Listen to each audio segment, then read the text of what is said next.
Welcome to Bite at a Time Books, where we read you your favorite classics one bite at a time. My name is Bree Carlile, and I love to read, and wanted to share my passion with listeners like you. If you enjoy our show, be sure to follow us so you get all the new episodes. If you want to see exclusive behind the scenes of our show, join our Patreon. We would also love for you to drop us a rating on your favorite podcast platform and share our show with your friends. You can catch us on all the social medias at Bite at a Time Books. We are now part of the Bite at a Time Books Productions Network. If you ever wondered what inspired your favorite classic novelists to write their stories, what was happening in their lives or the world at the time, check out Bite at a Time Books, Behind the Story, wherever you listen to podcasts.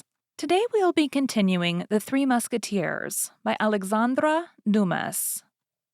32. A Procurator's Dinner. However brilliant had been the part played by Porthos in the duel, it had not made him forget the dinner of the Procurator's wife. On the morrow, he received the last touches of Mousqueton's brush for an hour, and took his way toward the Rue aux Arts with the steps of a man who was doubly in favor with fortune. His heart beat, but not like D'Artagnan's with a young and impatient love. No, a more material interest stirred his blood. He was about at last to pass that mysterious threshold, to climb those unknown stairs by which, one by one, the old crowns of Monsieur Coquenard had ascended. He was about to see in reality a certain coffer of which he had 20 times beheld the image in his dreams. A coffer long and deep, locked, bolted, fastened in the wall. A coffer of which he had so often heard and which the hands, a little wrinkled it is true, but still not without elegance, of the procurator's wife were about to open his admiring looks. And then he, a wanderer on the earth, a man without fortune, a man without family, a soldier accustomed to inns, cabarets, taverns, and restaurants, a lover of wine forced to depend upon chance treats, was about to partake of family meals, to enjoy the pleasures of a comfortable establishment, and to give himself up to those little attentions which, the harder one is, the more they please, as the old soldiers say. To come in the capacity of a cousin and seat himself every day at a good table to smooth the yellow wrinkled brow of the old procurator, to pluck the clerks a little by teaching them Basset, Passadis, and the Lansquenet in their utmost nicety, and winning from them, by way of fee for the lesson, he would give them in an hour their savings of a month. All this was enormously delightful to Porthos. The musketeer could not forget the evil reports which then prevailed, and which indeed have survived them of the procurators of the period, meanness, stinginess, fasts, but as, after all, excepting some few acts of economy, which Porthos had always found unseasonable, the procurator's wife had been tolerably liberal. That is, be it understood for a procurator's wife, he hoped to see a household of a highly comfortable kind. And yet, at the very door the musketeer began to entertain some doubts. The approach was not such as to prepossess people, an ill-smelling dark passage, a staircase half lighted by bars through which stole a glimmer from a neighboring yard. On the first floor a low door studded with enormous nails, like the principal gate of the Grand Châtelet. Porthos knocked with his hand. A tall, pale clerk, his face shaded by a forest of virgin hair, opened the door and bowed with the air of a man forced at once to respect in another lofty stature, which indicated strength, the military dress, which indicated rank, and a ruddy countenance, which indicated familiarity with good living. A shorter clerk came behind the first, a taller clerk behind the second, a stripling of a dozen years rising behind the third. In all, 3 clerks and a half, which, for the time, argued a very extensive clientage. Although the musketeer was not expected before 1 o'clock, the procurator's wife had been on the watch ever since midday, reckoning that the heart, or perhaps the stomach, of her lover would bring him before his time. Madame Coquenard therefore entered the office from the house at the same moment her guest entered from the stairs, and the appearance of the worthy lady relieved him from an awkward embarrassment. The clerks surveyed him with great curiosity, and he, not knowing well what to say to this ascending and descending scale, remained tongue-tied. "It is my cousin," cried the procurator's wife. Come in, Monsieur Porthos." The name of Porthos produced its effect upon the clerks, who began to laugh. But Porthos turned sharply round, and every countenance quickly recovered its gravity. They reached the office of the Procurator after having passed through the antechamber in which the clerks were, and the study in which they ought to have been. This last apartment was a sort of dark room, littered with papers. On quitting the study, they left the kitchen on the right and entered the reception room. All these rooms, which communicated with one another, did not inspire Porthos favorably. Words might be heard at a distance through all these open doors. Then, while passing, he had cast a rapid investigating glance into the kitchen, and he was obliged to confess to himself, to the shame of the procurator's wife and his own regret, that he did not see that fire, that animation, that bustle which, when a good repast is on foot, prevails generally in that sanctuary of good living. The procurator had without doubt been warned of his visit, as he expressed no surprise at the sight of Porthos, who advanced toward him with a sufficiently easy air, and saluted him courteously.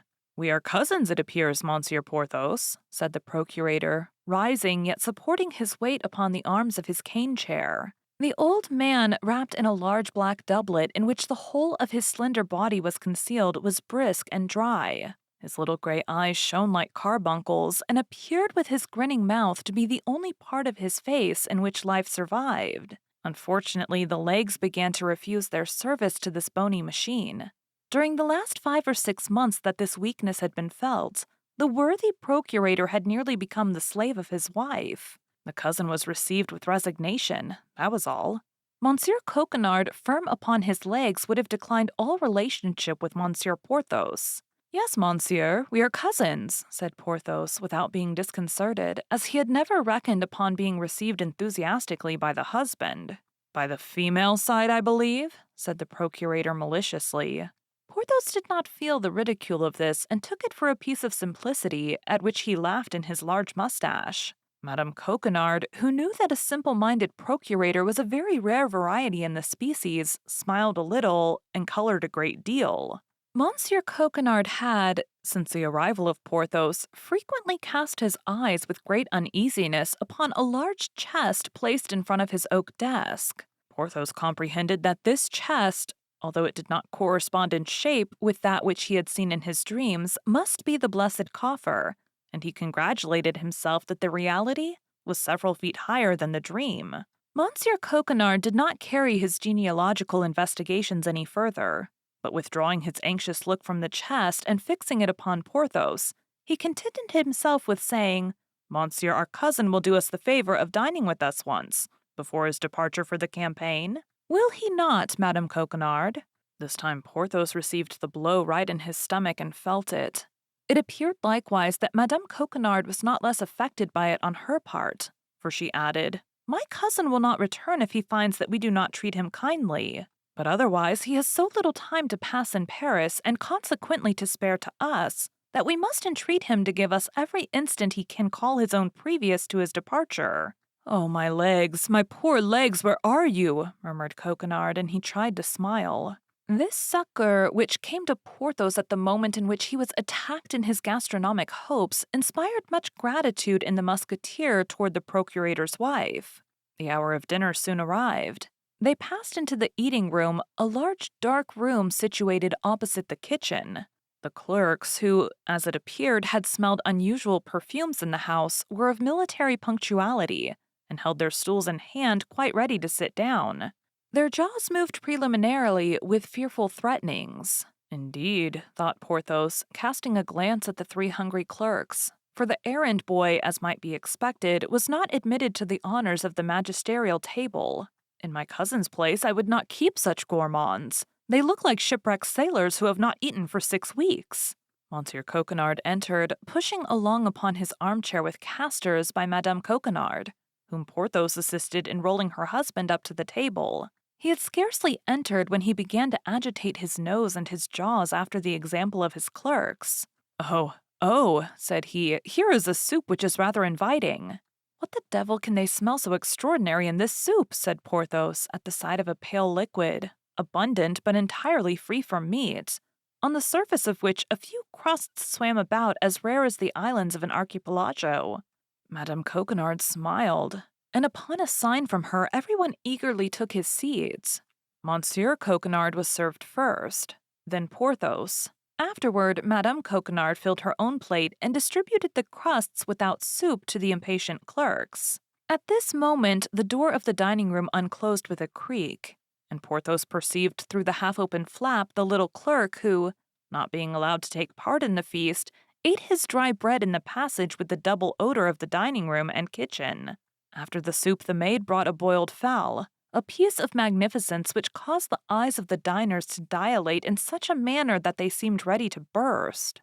"One may see that you love your family, Madame Coquenard," said the procurator with a smile that was almost tragic. "You are certainly treating your cousin very handsomely." The poor fowl was thin and covered with one of those thick, bristly skins through which the teeth cannot penetrate with all their efforts. The fowl must have been sought for a long time on the perch to which it had retired to die of old age. "The devil," thought Porthos, "this is poor work. I respect old age, but I don't much like it boiled or roasted." And he looked round to see if anybody partook of his opinion. But on the contrary, he saw nothing but eager eyes which were devouring, in anticipation, that sublime fowl which was the object of his contempt. Madame Coquenard drew the dish toward her, skillfully detached the two great black feet which she placed upon her husband's plate, cut off the neck, which, with the head she put on one side for herself, raised the wing for Porthos, and then returned the bird otherwise intact to the servant who had brought it in, who disappeared with it before the musketeer had time to examine the variations which disappointment produced upon faces, according to the characters and temperaments of those who experience it. In the place of the fowl, a dish of haricot beans made its appearance, an enormous dish in which some bones of mutton that at first sight one might have believed to have some meat on them pretended to show themselves. But the clerks were not the dupes of this deceit, and their lugubrious looks settled down into resigned countenances. Madame Coquenard distributed this dish to the young men with the moderation of a good housewife. The time for wine came. Monsieur Coquenard poured from a very small stone bottle the third of a glass for each of the young men, served himself in about the same proportion, and passed the bottle to Porthos and Madame Coquenard. The young men filled up their third of a glass with water. Then, when they had drunk half the glass, they filled it up again and continued to do so. This brought them, by the end of the repast, to swallowing a drink which, from the color of the ruby, had passed to that of a pale topaz. Porthos ate his wing of the fowl timidly, and shuddered when he felt the knee of the procurator's wife under the table as it came in search of his. He also drank half a glass of this sparingly served wine, and found it to be nothing but that horrible Montreal, the terror of all expert palates.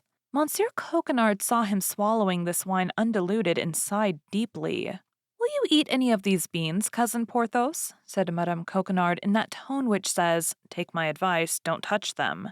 "Devil take me if I taste one of them," murmured Porthos to himself, and then said aloud, "Thank you, my cousin, I'm no longer hungry." There was silence. Porthos could hardly keep his countenance. The procurator repeated several times, "Ah, Madame Coquenard, accept my compliments, your dinner has been a real feast. Lord, how I've eaten!" Monsieur Coquenard had eaten his soup, the black feet of the fowl, and the only mutton bone on which there was the least appearance of meat. Porthos fancied they were mystifying him and began to curl his mustache and knit his eyebrows, but the knee of Madame Coquenard gently advised him to be patient. The silence and this interruption in serving, which were unintelligible to Porthos, had, on the contrary, a terrible meaning for the clerks. Upon a look from the procurator, accompanied by a smile from Madame Coquenard, they arose slowly from the table, folded their napkins more slowly still, bowed, and retired. "Go, young men, go and promote digestion by working," said the procurator gravely. The clerks gone, Madame Coquenard rose and took from a buffet a piece of cheese, some preserved quinces, and a cake which she had herself made of almonds and honey. Monsieur Coquenard knit his eyebrows because there were too many good things. Porthos bit his lips because he saw not the wherewithal to dine. He looked to see if the dish of beans was still there. The dish of beans had disappeared. "A positive feast!" cried Monsieur Coquenard, turning about in his chair. "A real feast! Apellusa plurium! Lucius dines with Lucilius!" Porthos looked at the bottle which was near him and hoped that with wine, bread, and cheese he might make a dinner. But wine was wanting, the bottle was empty. Monsieur and Madame Coquenard did not seem to observe it. "This is fine," said Porthos to himself. "I am prettily caught." He passed his tongue over a spoonful of preserves and stuck his teeth into the sticky pastry of Madame Coquenard. "Now," said he, "the sacrifice is consummated. Ah, if I had not the hope of peeping with Madame Coquenard into her husband's chest!" Monsieur Coquenard, after the luxuries of such a repast, which he called an excess, felt the want of a siesta. Porthos began to hope that the thing would take place at the present sitting and in that same locality. But the procurator would listen to nothing. He would be taken to his room and was not satisfied till he was close to his chest, upon the edge of which, for still greater precaution, he placed his feet. The procurator's wife took Porthos into an adjoining room, and they began to lay the basis of a reconciliation. "You can come and dine 3 times a week," said Madame Coquenard. "Thanks, madame," said Porthos, "but I don't like to abuse your kindness. Besides, I must think of my outfit." "That's true," said the procurator's wife, groaning. "That unfortunate outfit." "Alas, yes," said Porthos, "it is so." "But of what, then, does the equipment of your company consist, Monsieur Porthos?" "Oh, of many things," said Porthos. "The Musketeers are, as you know, picked soldiers, and they require many things useless to the Guardsmen or the Swiss. But yet, detail them to me." "Why, they may amount to," said Porthos, who preferred discussing the total to taking them one by one. The procurator's wife waited tremblingly. "To how much?" said she. "I hope it does not exceed—" She stopped. Speech failed her. "Oh no," said Porthos, "it does not exceed 2,500 livres. I even think that with economy I could manage it with 2,000 livres." "Good God!" cried she. 2,000 livres! Why, that is a fortune!" Porthos made a most significant grimace. Madame Coquenard understood it. "I wish to know the details," said she, "because having many relatives in business, I was almost sure of obtaining things at 100% less than you would pay yourself." Ah, said Porthos, "that is what you meant to say." "Yes, dear Monsieur Porthos. Thus, for instance, don't you in the first place want a horse?" "Yes, a horse." "Well, then, I can just suit you." "Ah," said Porthos, brightening, "that's well as regards my horse, but I must have the appointments complete, as they include objects which a musketeer alone can purchase, and which will not amount, besides, to more than 300 livres." 300 livres? Then put down 300 livres, said the procurator's wife with a sigh. Porthos smiled. It may be remembered that he had the saddle which came from Buckingham. These 300 livres he reckoned upon putting snugly into his pocket. "Then," continued he, "there is a horse for my lackey and my valise. As to my arms, it is useless to trouble you about them. I have them." "A horse for your lackey," resumed the procurator's wife hesitatingly. "But that is doing things in lordly style, my friend." "Ah, madame," said Porthos haughtily, "do you take me for a beggar?" "No, I only thought that a pretty mule makes sometimes as good an appearance as a horse, and it seemed to me that by getting a pretty mule for Mousqueton—" "Well, agreed for a pretty mule," said Porthos. "You are right. I have seen very great Spanish nobles whose whole suite were mounted on mules. But then you understand, Madame Coquenard, a mule with feathers and bells." "Be satisfied," said the procurator's wife. "There remains the valise," added Porthos. "Oh, don't let that disturb you," cried Madame Coquenard. "My husband has 5 or 6 valises. You shall choose the best. There is one in particular which he prefers in his journeys, large enough to hold all the world." "Your valise is then empty?" asked Porthos with simplicity. "Certainly it is empty," replied the procurator's wife in real innocence. "Ah, but the valise I want," cried Porthos, "is a well-filled one, my dear." Madame uttered fresh sighs. Molière had not written his scene in Le Havre then. Madame Coquenard was in the dilemma of Harbigan. Finally, the rest of the equipment was successfully debated in the same manner, and the result of the sitting was that the procurator's wife should give 800 livres in money, and should furnish the horse and the mule which should have the honor of carrying Porthos and Mousqueton to glory. These conditions being agreed to, Porthos took leave of Madame Coquenard. The latter wished to detain him by darting certain tender glances, but Porthos urged the commands of duty, and the procurator's wife was obliged to give place to the king. The musketeer returned home hungry and in bad humor. Thank you for joining Bite at a Time Books today, while we read a bite of one of your favorite classics. If you enjoy our show, be sure to follow us so you get all the new episodes. If you want to see exclusive behind the scenes of our show, join our Patreon. We would also love for you to drop us a rating on your favorite podcast platform and share our show with your friends. You can catch us on all the social medias at Bite at a Time Books. Also, be sure to check us on our website, www.biteatatimebooks.com. We are now part of the Bite at a Time Books Productions Network. If you ever wondered what inspired your favorite classic novelists to write their stories, what was happening in their lives or the world at the time, check out Bite at a Time Books Behind the Story, Tuesdays wherever you listen to podcasts. Again, my name is Bree Carlile, and I hope you come back tomorrow while we take the next bite of the Three Musketeers.